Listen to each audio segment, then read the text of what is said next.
8व्या अवतारात एका महाराजाचं पोरग समुद्रावर पोहायला गेलं आणि समुद्रात पावता पावता सेल्फी काढली. तेव्हा मोबाईल नव्हता हो. लई एडगळ सेल्फ्या काढता काढताच मरायलीत. कुठं सेल्फ्या घ्यावा काय कुठं घ्यावा पत्ताच नाही याचा पत्ताच नाही. माय लोकाचा ऊस खुरपी ती आणि तिच्या पैशावर हे भडवा 90,000चा मोबाईल वापरी तो हरामखोर. या लाच तरी वाटायला पाहिजे लोकांना मोबाईल दाखवायला. याची छाती नाही जळायची का ज्या खिशात मोबाईल ठेवला. आकलीचे कांदे हरपले. कशासाठी वापरावा त्याचा फायदा काय अमकं काय तमकं काय काही नाही. मोबाईल मोठा घेऊ नका असं म्हणत नाही. लायकी आहे का आपली आपल्याला त्याची गरज काय. दिवसभर जर रानात काम करत असेल तर त्याला मोठा मोबाईल काय करायचा आणि कोणाला बोलू तू. आणि रानात काम करणाऱ्याचं कोण विचारतंय. हा 500 सोयाबीन क्विंटल का सोयाबीन उत्पन्न काढे जाण आडतीत कोणी विचारित तिला ऐकतील भाव. हा तर 10-5 क्विंटल वाल्यानं कशाला नाटकं करायचे कोण विचारतंय. सरळ कोण दुर्बळाचं विचारतंय. दुर्बळाचे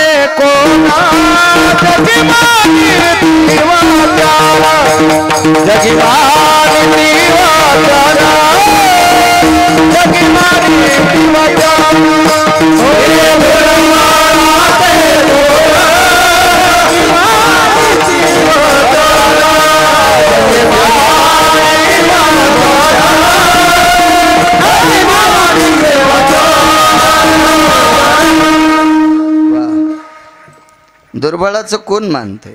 म्हणून मला असं वाटते पूर्वीच्या काळातली माणसं सर्वसामान्य परिस्थिती असल्यावर लाजून राहत होते. आता ज्याचा संध्याकाळचा ठिकाणा नाही का त्याचा लय भपका. त्याला वाटतं मला या भपक्यानं मानित असतील. अरे सोंबळ्या भपक्यानं कोणी मानित नाही गठुड्यामुळे मानतेत. धनवंता लागी सर्व मान्यता हे जगी. या भपक्यान कोणी मानित नाहीत. लोक पागल नाहीत भपक्यान मानायला. एक जणांनी कपडे इतके कडक घातले शेजाऱ्याला घासल्यावर त्याचं अंग कापलं तर पुढचा मी म्हणलं तो रक्त निघलं. म्हणलं मग रक्त निघू द्या हो पण याचं शर्ट इतकं कडक येते आरती याच्याकडे श्रीमंती किती आहे. म्हणलं काय नाही याची माय 7 बाईचा कापूस याचायला जाते. बापक्याला कोणी भूतीचारित नाही भूतीचारित नाही. तरुण आहे ना हे खपक्या मोबाईल घेण्यापेक्षा काम करी जा. जो 8 रुपयाचा दिवसभरात खातो का त्यानं 80 रुपये संध्याकाळी घरी आणले पाहिजे. तो भारतात जगण्याच्या लायकीचा आहे. विठाला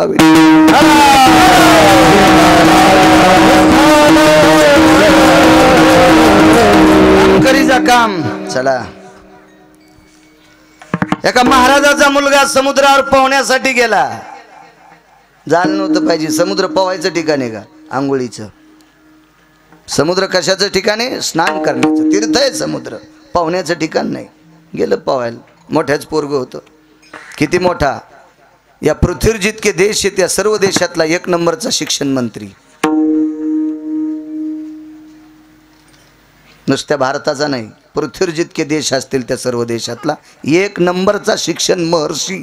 मंत्री नाही मंत्र्याचं काय नसते आज हे उद्या नाही. शिक्षण महर्षी. पृथ्वीवर जितके देश आहेत या सर्व देशातला 1 नंबरचा शिक्षण महर्षी. आणि एवढ्या मोठ्या बापाचं पोरग पोहायला गेलं. बाप किती मोठा पंढरपुरातल्या मालकाला शिकिलं. महात्म्याचं नाव मुनिश्री सांदीपनी. बुडालं समुद्रात. बाई जवळ आल्या.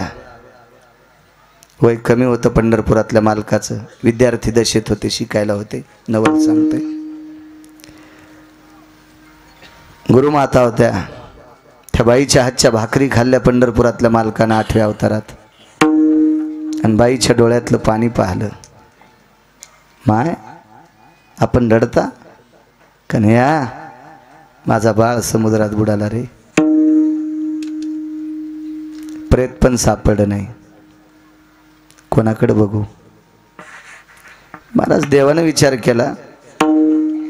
शिक्षण संपल्याच्या नंतर गुरुजींना विचारलं दक्षिणा काय देऊ. ते म्हणले नको बाबा तू जगाचा बाप माझ्याकडे शिकतो हीच माझी गुरुदक्षिणा आहे.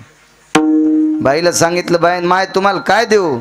अरे मी अशा मालकाच्या नावाचं कुंकू लावते की माझ्या मालकानं आतापर्यंत कोणाच्या पुढे हात पसरला नाही. आणि माझ्या मालकाचं नाव कशाला घालू, मी कशाला मागू. देवानं विचार केला मागत नाहीत गडे, पण द्यावं लागतं काहीतरी. काय देवा, मेलेलं पोरग उठून आणलं. दृष्टांत संपला. 7व्या अवतारात हाच मालक आहे ना, आणि 8व्या अवतारात हाच मालक आहे ना. पण 7व्या अवतारात गावातलं पोरग मेलंय, चांगल्या माणसाचं मेलंय, तरी उठिलं नाही. आणि 8व्या अवतारातलं चांगल्याच माणसाचं पोरग होतं, पण गावाच्या बाहेरचं होतं, उठील तर. म्हणून मालक म्हणतात नवल केवडे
एक नवल सांगतो मागचं आणि पुढचं.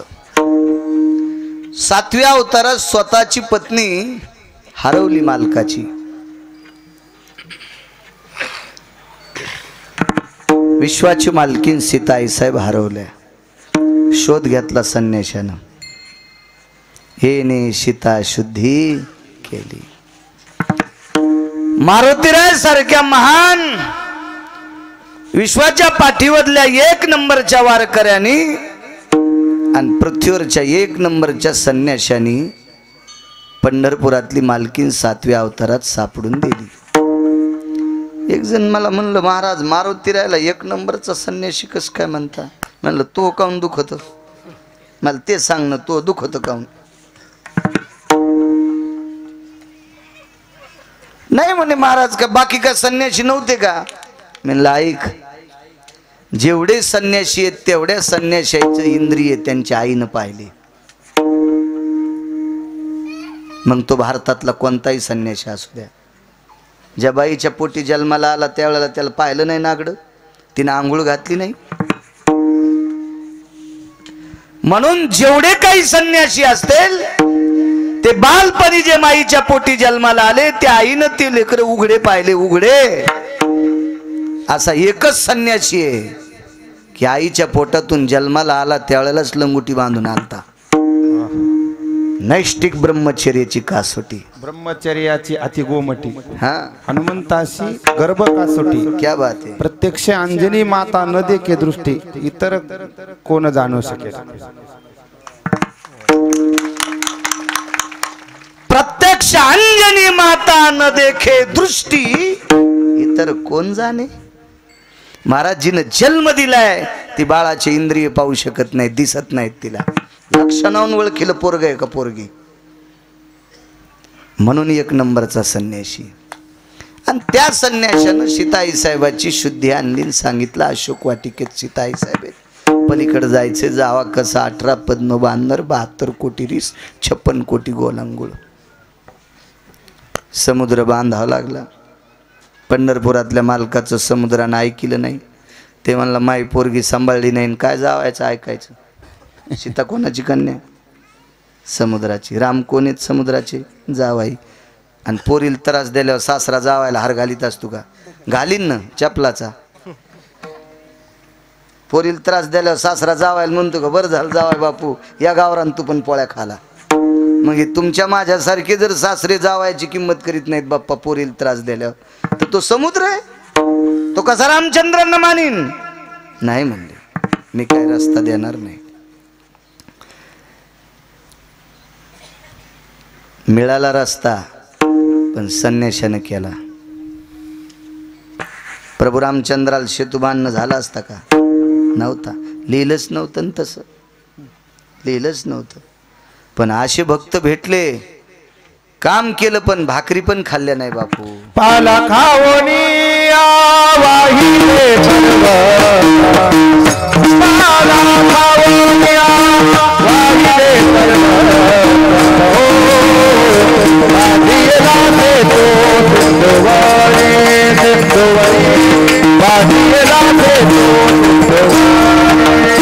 पाला खावनिया वाहिले पर्वत, बांधियला सेतू सिंधुवरी.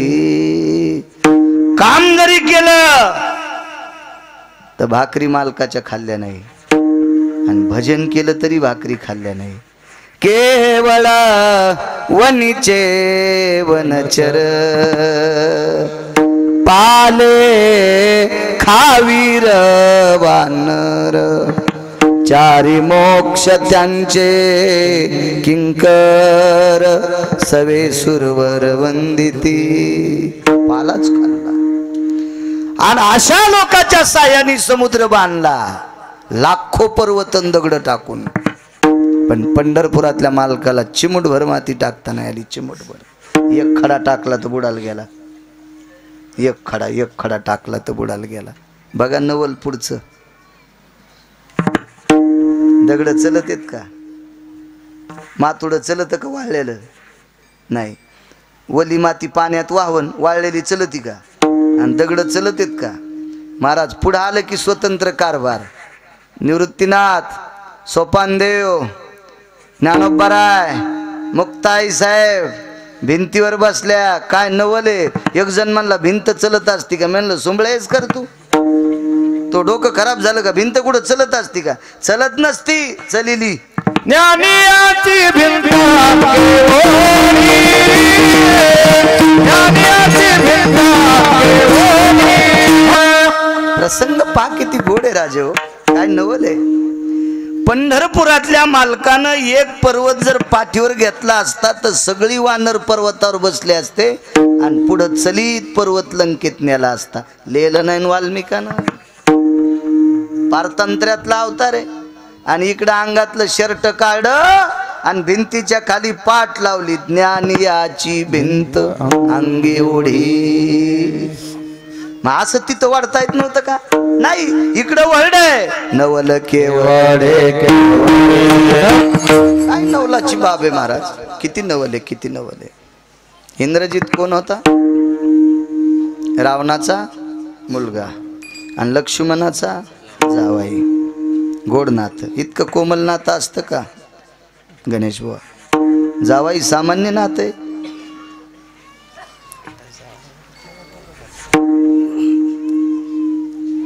सासऱ्यानं जावाई मारला अशोकराव.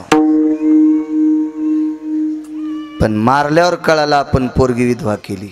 नंतर कळालं आपण मुलगी विधवा केली. आणि मग लक्षात आलं आता प्रयत्न काय करायचे. पंढरपुरातल्या मालकाला सांगितलं, आपलं मर्यादा पुरुषोत्तम रामचंद्रांना सांगितलं, दादा आज युद्धामध्ये मुलीच्या कपाळावरचं कुंकू पुसलं माझ्या हातानं. मी जावाई मारलाय. अप्रसन्न चेहरा शेषाचा बघितला. सुलोचना लक्ष्मणजीची कन्या होती. लक्ष्मणजी शेषाचा अवतार आहेत. काय प्रयत्न केले प्रभू रामचंद्रानं? वाटेल ते प्रयत्न केले. पण हे सगळे प्रयत्न करत असताना मारुतीरायाने एक रामायणातला श्लोक लिहून आणला आणि पुढं टाकला आणि म्हणले, मालक काही प्रयत्न करू नका, तुमच्याच्यान जावाई उठत नाही. बोलीला वाल्मिक. किती जीवन गोड पुढचं बघा. शिवजी कासार नावाची एक व्यक्ती होऊन गेली. तुकोबरायचे टाळकरी होते ते. तुकोबरायचे श्रोता होते लक्ष्मण बुवा, तुकोबरायचे श्रोता होते ते.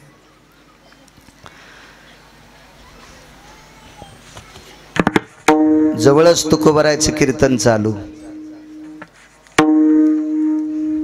शिवजी कासार कीर्तनाला गेले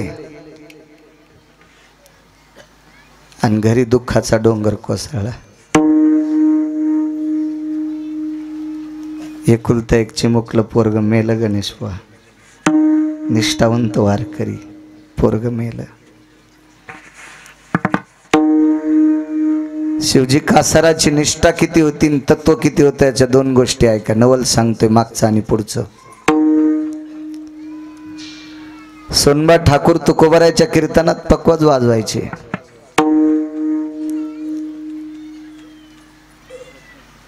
काय पुण्यवान असतील व सोनबा ठाकूर, त्यांना तुकोबरायचं भजन वाजवायला भेटायचं. एक वाक्य सांग का तुम्हाला, पकवात किती चांगला वाजिता येतोय त्याच्यापेक्षा कोणाला साथ करतो याला महत्व आहे.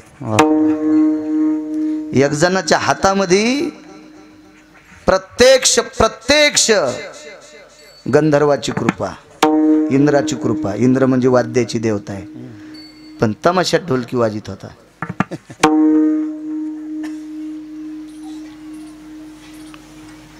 आपल्याकडे कला किती देवानं दिली आणि ती कोणाच्या सानिध्यात सादर करतो याला महत्व आहे.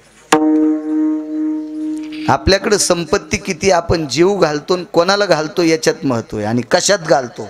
नाही तर पंक्ती तर लय म्हणतात, मसुबाल बोकड्या कापला, या खिशात कांदा आणि या खिशात लिंब, निघला सोंबळ्या. आणि ते म्हणलं आमची मसुबाची कंदुरी आहे, 2.5 लाख लागले. तुला कवडीचं पुण्य नाही सोंबळ्या. जाणारे बी असे तोंडाला रुमाल लावून जातात, मला कोणी पाहतो काय.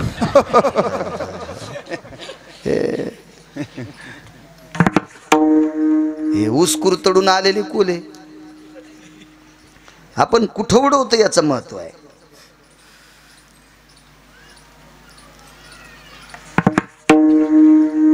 किती सात्विकता.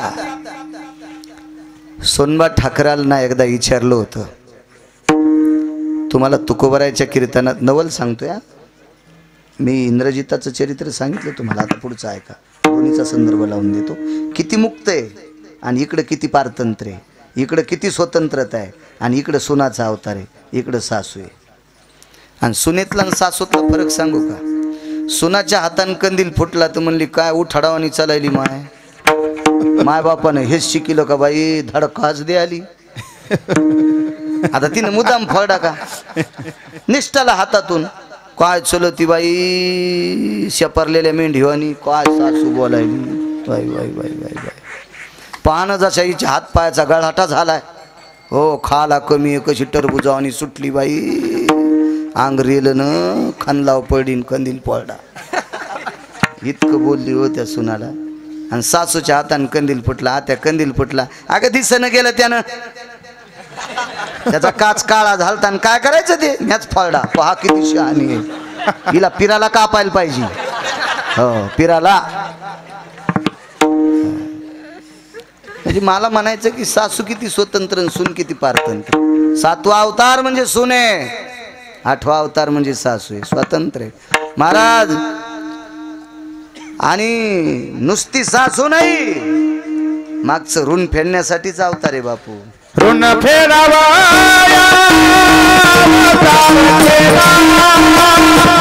ऋण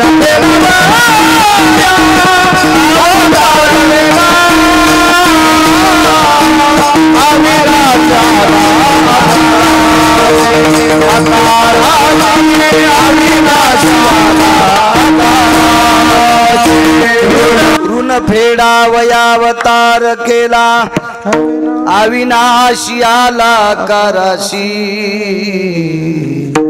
मागचं कर्ज करून ठेवलं होतं, ते कर्ज फेडता येत नव्हतं. वाल्मिकानं लिहिलं नाही, ते कर्ज पुढं सासू होऊन फेडलंय. कसा येतेत ते सगळे, कसा इकडं माझ्याकडे बघा ना, ते इथंच बसायला आलेत ते. या सात्विक सदाचारी पुण्यशील शिवजी कासार. सोनबा ठाकरांना विचारलं, तुकोबरायची संगती लाभली. त्याने एक पुण्य सांगितलं, अमकं पुण्य केलं म्हणून त्या पुण्यानं मला तुकोबराय प्राप्त झाले. पण हा उलट प्रश्न सोनबा ठाकरांनी शिवजी कासाराला विचारला. कासार समाजाचा माणूस, पोटाची खळगी भरण्यासाठी बांगड्या भरायचा धंदा होता त्याचा, बांगड्या भरायचा धंदा होता. शास्त्र काय सांगतं राजे हो, मी मगाशी बोलून गेलो, 1,00,000-1,50,000 रुपयाचा मोबाईल वापरण्यापेक्षा ठीक आहे, शिक्षण असेल, त्याला गरज असेल, कशात असेल त्यानं वापरला असेल, नवल नाही. पण ज्याला शेतात काम करायचं त्यानं तितके पैसे जरी एखाद्या व्यवसायात गुंतिले, 2 पैसे येतील, पप्याची माय खुश होईल तू. हा, कारण एक सोपं वाक्य सांगत असतो, आपल्या जवळचे पैसे संपल्यावर रक्ताच्या नात्यातले सुद्धा हरामखोर पाहुणे आपल्याला पत्रिका देत नाहीत. हा निसर्गाचा नियम आहे. आणि आपल्याकडे आल्यावर सगळे मुळवाट्या घेऊन येतात. म्हणून पोरायनं इकडं तिकडं मोकार फिरण्यापेक्षा आपल्या वाट्याला जे काम येईल ते काम केलं पाहिजे. शिवजी कासारांनी पोटाची खळगी भरण्यासाठी बांगड्या भरायचा व्यवसाय होता. सोनबा ठाकरांनी विचारलं, तुम्ही बांगड्या भरता? हो. तुकोबरायचं भजन ऐकता, कीर्तनात टाळ घेऊन उभं राहता. शिवजी कासार आणि उत्तरेश्वर बापू गंगाजी मवाळ चाल म्हणायचे. कडुसकर, कडूस नावाचं गाव पुणे जिल्ह्यात. शिवजी कासार आणि गंगाजी मवाळ चाल म्हणायचे तुकोबरायच्या कीर्तनात. काय पुण्यवान असतील हो, किती पुण्य, किती पुण्य, किती पुण्य. आणि विचारलं, तुम्हाला एवढा मोठा आदर, एवढा मोठा महात्मा कसा सापडला? वाक्य गोड वापरलं.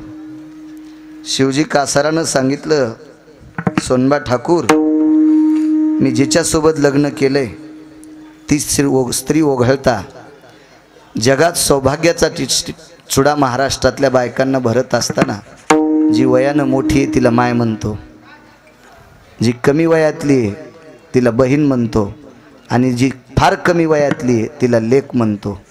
आणि हे पुण्य माझ्या पदरात पडलं म्हणून मला तुकोबराय सापडे.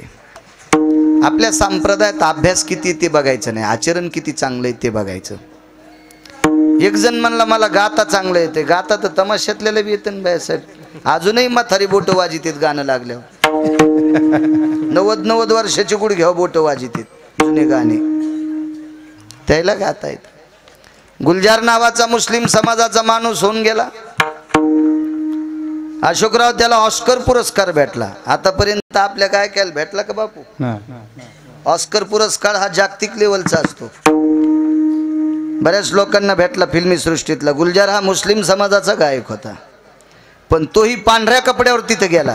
ते सुटाबुटात जात नाही. म्हणला याच कपड्यावर मी गाजलोय, मी दुसऱ्या कपड्यावर येणार नाही तुमच्या. मग फिल्मी सृष्टीतला गायक जर इतकं तो पाळतो तर आपल्या पॅन्ट टिकावून घाला. काय होतं, आपल्याला धोत्र नेसलं कीर्तनापुरते का इचूक घुसते का ओळिंबा लागतो हातापायाला. सप्त्याला दम नाही, भागवतायला दम नाही, कीर्तनाला दम नाही. याचं महत्व काय माहिती आहे का? व्यक्ती स्वातंत्र्य आहे भारतामध्ये, कोणी कसं वागा, पण इथं नका वागू. विठाला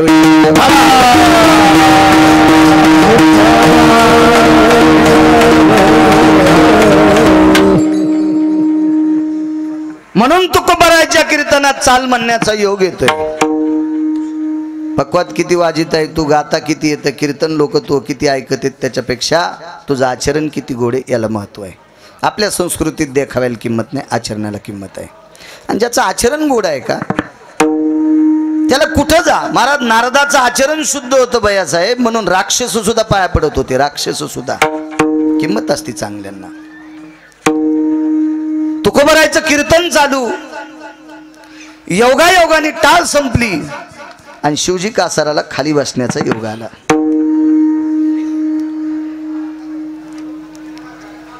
त्या दिवशी शिवजी कासारावरचा जो दिवस होता तो अत्यंत बिकट होता. त्या दिवशी शिवजी कासारांचा चिमुकला मुलगा मृत्यू पावला.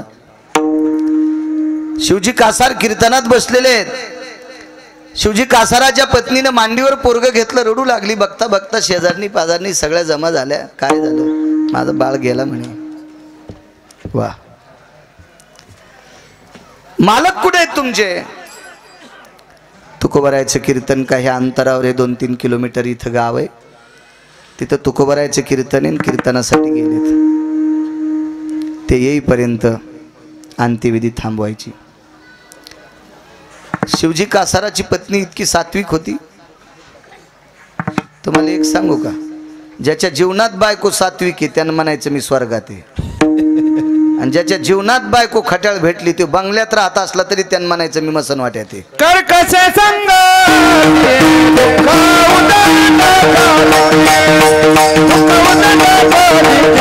दुःख